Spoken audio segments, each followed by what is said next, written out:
Hey, how's it going, everyone? It's little old me once again. Got a bit of, I guess, call it like a special edition vlog that I've got going on here, because I've seen that I've actually got quite a few views on the previous one that I did for the Audi, the car review that I did for that, and I just so happened to get my mitts on this thing for today. I'm driving this, or like chauffeuring it. I'm chauffeuring it, but I've got a few extra minutes. Figured I'll give you a little rundown of well, the kind of car that it is. What it is the new Range Rover, the latest one. The one I think came out on a 62 in about end of 2012, 13, I believe it came out. It's that one. I'm not too sure if you guys would have seen the one that I did for my old Range Rover. But as you can see, I mean, I guess the recipe remains the same, but it's just so much more to it now. It's such a like a vast vehicle. I think off the bat, the first thing I noticed is the fact that the headroom that you get is not as much as you got in the previous generation, but it is considerably like wider inside from the other side. I mean, usually I could reach out and touch my other door, but here it is absolutely immense. It's like driving a sofa, to be honest. And I think that's where you got to start, because it's just, I always thought that the L322, the older Range Rover, was just like as comfortable as it got, but this, they really turned the dial up to 11. Turn it up all the way, and it's like you're riding on air. I know it's air suspension, but it's when you're going over bumps, like the same bumps that I would go over in the Audi. I mean, Audi's probably a pretty bad example because it's like got lowered suspension, etc. But I'll use that for comparison because I've been driving basically the same route today. But the roads that I'd be going in the Audi and really slowing down to about 8 to 10 miles an hour, and this thing you can cruise over at 25 and not even notice a thing, because the Audi you'd be bouncing around like that, but this one is just, it just glides. You can feel it absorbing every like weird contour the road's got, and it is sensational. So yeah, it's the 2013 edition. Absolutely magnificent car. It looks spectacular. You can see the sort of same recipe that they used for the L322, but they've just amped it up, smoothed it over a lot, I guess. Personally think really smoothed it all over, so it's not like as boxy as the previous gen was. And this particular one is actually the fully loaded top spec version. It's the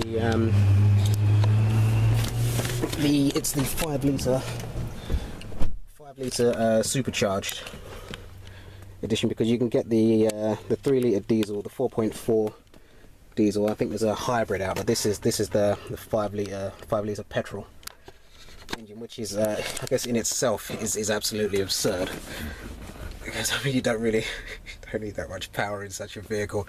Because I guess on that, with that respect, I can compare it slightly to the Audi, because the Audi's got 450 horsepower. This has 500, but the way its power is used, it's just two completely different things. The Audi, when you as much as dab throttle, it gives you that kick, it gives you that punch immediately.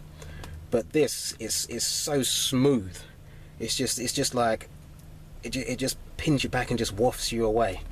Waft, I don't know if that's a good word, but it's just like that. It just pushes you back slowly, and then just it goes. I mean, if you really want it to go and you give it the full package, then it can fly. I mean, I think statistically speaking, if you put this and the Audi on a line at the same time, they'd be head to head. That's how quick this thing is for a big vehicle. It is quick. And I think this is a new addition as well, the sort of panoramic roof. It's absolutely brilliant.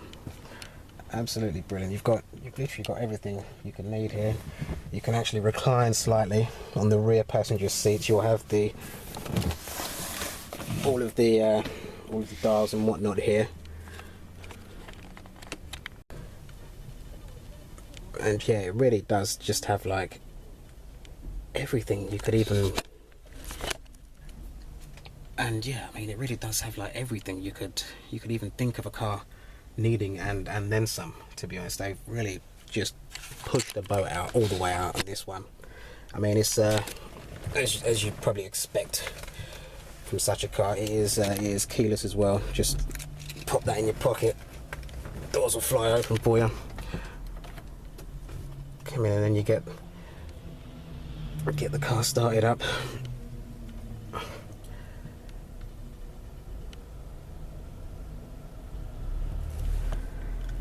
And I like the fact that they've really haven't just adorned it with buttons everywhere, because I mean, you've got the electronic parking brake, controls for the air suspension, and this is more, it's just even more complex really. It gives you there we go, it's called the terrain response, how you want the vehicle to act over certain terrains. But I mean, just generally left in auto is always fine. Yeah, just usually leave that in auto, and that's completely fine. I mean, unless you're really like a really hardcore off-roader or something like that, but I can't imagine anyone wanting to go off-road in this. Like, try to drive your house. And I like the fact that just there's not buttons everywhere, and it's just all neatly laid out, all just right in front of you. But yeah, you have all of the controls here for the audio setup, the sat nav, the TV. One thing that does blow my mind is this little setting here, this sort of 2-in-1 screen. I guess it's more of a safety feature than anything else. If like if the driver needs the sat nav on but the passenger wants to still watch the TV, it splits the screen. So if you're looking at it from the passenger side angle, all they can see is the TV. But where I'm sitting in the driver's side, all I can see is a sat nav. I can hear the TV, but I can just see the satellite navigation, and that is absolutely brilliant. Absolutely brilliant, that. And it's also basically adorned with cameras all over.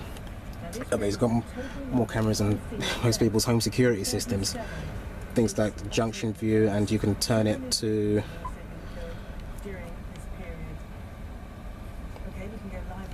curb view as well, which helps you show you like how close you are to the curb, etc. It is mad. It really is absolutely just ram-packed with everything you could even think of. And also, as you think, it's got all of the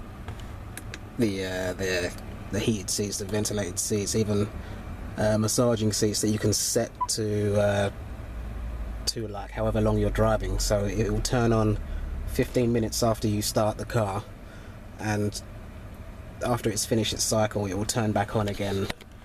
Like in about half an hour. So I mean, it is just a complete luxury barge, this thing. Just an absolute luxurious tank.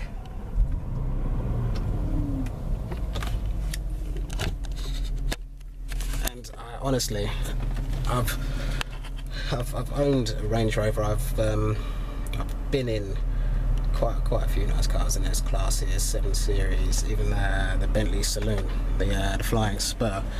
And in my personal opinion, I don't think any one of them I guess stack up to this car when it comes to just the amount of just refinement, attention to detail, and everything else it's got going on. It is absolutely just sublime. And it really is, because I guess Range Rovers, they were always seen, the previous generations were seen as luxury 4x4s, and I think what their idea was with this one was to sort of, I guess, it's always going to be a 4x4, but not focus on the 4x4 as much and just have it seen as just a luxury vehicle, and they've done that perfectly. I mean, don't get me wrong, it's not exactly a cheap vehicle to purchase, but I think for what competition it's got out there for around that same price, when you look at the saloons like the S-Class, the A8, the 7 Series, I guess Bentley's a bit further up, but I don't think they're as just that feel that this car has. And I know there's currently talks of I think Bentley are looking to release a 4x4, and even Rolls-Royce are trying to crack them up. But yeah, I mean, they've got their 4x4s coming out, and I think they're really going to have to do something spectacular for it to trump this car. But having said that, their cars will cost a considerable amount of money more. I think the just the entry-level price for the Bentley 4x4 is about 40,000 on top of this. Can't imagine a Rolls-Royce being cheaper. But I also know that Range Rover have their own, I guess, limited edition one of these, the SVA, like the special vehicle Autobiography, coming out. That's about 140,000, which is this with even more refinement. I think it's more focused on the rear seats. So yeah, likely what they'll do is remove the rear middle seat and elongate the other two, so you can sort of stretch out and recline. And it will have, if you've seen things like a Rolls-Royce or a Maybach, it has the little fold-out table and all of that. It is, I guess it's luxury warfare going on at the moment. But yeah, that's just me giving you just a brief rundown. I haven't really had a chance to give it like a full review. Maybe, hopefully, if I can get to drive it again, I will. But hope you've enjoyed. I'll see you later.